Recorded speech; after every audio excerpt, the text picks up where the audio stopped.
जय महाराष्ट्र मित्रांनो, काल आपण सुलपानेश्वर मंदिरच्या इथे रूम घेतलेली. आज आपण विमलेश्वरपर्यंत जाणार आहे. मागेच मंदिर आहे, सुलपानेश्वर महादेव मंदिर. दर्शन घेऊया. हर हर महादेव. ते सुंदर असं सजवलं आहे सकाळी सकाळी बघा.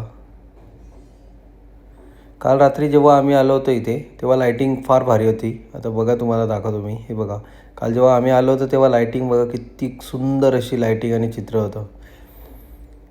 हे बघा, आणि मंदिराचं पण सुंदर असं चित्र होतं. खूप चांगली अशी लाईटिंग होती. इथूनच आपल्याला स्टॅच्यू ऑफ युनिटीचा मागचा पोर्शन दिसतो. हे बघा, झूम करून तुम्हाला दाखवतो. खूप सुंदर असं दृश्य होतं. आता आपण आलो होतो घाटावर. हे बघा, घाटावरून किती सुंदर अजून ब्रिज आणि पाणी आणि हे सर्व दिसते. त्याप्रकारे घाट आज बंद होता साफसफाईसाठी, म्हणून खाली नाही जाऊ शकतो. चला, नाश्ता झाला आपला. आता निघूया इथून विमलेश्वरकडे. तिथून आपल्याला उद्या बोटीत बसायचं आहे. थोडं इथे विश्रांती करत 12 वाजलेले ऊन होते. थोडं इथे खूप चांगलं असं दिसलेलं, त्यामुळे आम्ही हा हॉटेल धाब्यामध्ये फेमस होता हा. लस्सी, चाय, चाट, टाईमपास करत करत 2-3 तास, फोटो सेशन करत करत 2-3 तास निघून गेले.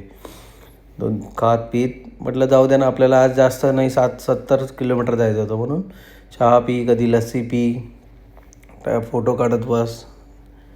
खूप मस्त मस्त असे फोटो आलेले, टाकेल मी तुम्हाला. चला, तर आता इथून निघायची वेळ झालेली आहे. पण माझ्याकडून चुकी झाली, गाडीची चावी ऑनच राहिली, त्यामुळे बॅटरी डेड झालेली.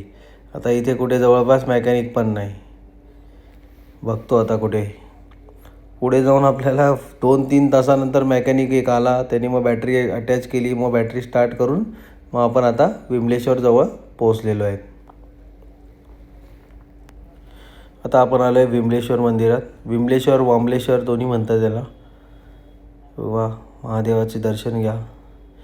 विमलेश्वरमध्ये नर्मदा नदीचे पाय असे म्हणतात. म्हणजे जिथे उगम होतो ते अमरकंटकमध्ये हे सर आहे, नेमावरमध्ये नाभी आहे, आणि हे इथे चरण आहे, म्हणजे पाय आहे. नर्मदे हर, नर्मदे हर. चला, दर्शन झाले. आता आपण जाऊया बोट बुकिंगचं बघूया. इथे बोट बुकिंग होते, पण ते म्हणतात सकाळी होणार. आता सगळे गेले आहेत, तर आता बघूया सकाळी आपल्याला केव्हा होते. इथे थोडी कीर्तन वगैरे चालू होते, थोडी त्याचे मजा घेतली. त्यानंतर आपल्या आता जेवण आपण इथेच आपल्याला बोलले ते महाप्रसाद आहे, तुम्हाला देतो. मग कढी पोळी खाऊन आपलं जेवण तृप्त झालो. चला, भेटूया पुढच्या व्हिडिओमध्ये. जय हिंद, जय महाराष्ट्र मित्रांनो.